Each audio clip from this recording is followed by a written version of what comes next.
Uy, gising, natutulog ka. Ang pinagkait sa akin at sa'yo naramdaman.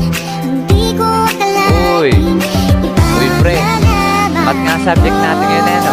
May assignment ba tayo dun? Pakopya naman dyan, hehe. Wala tayong assignment dun. Guys, nandyan na si ma'am. Ay, ay. Oh, sino na nagkakrush sa teacher dyan? Kaway-kaway. Wow.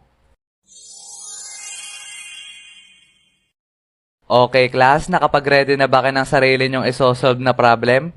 Sinabi ko na sa inyo yan nung last meeting natin na sa Blackboard nyo isosolve yan para ma-share sa inyo mga kaklase.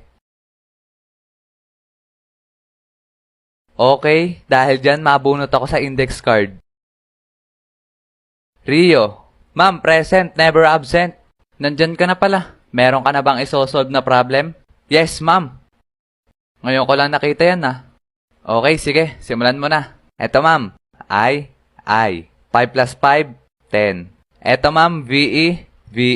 Etong Y value, lagay natin dito.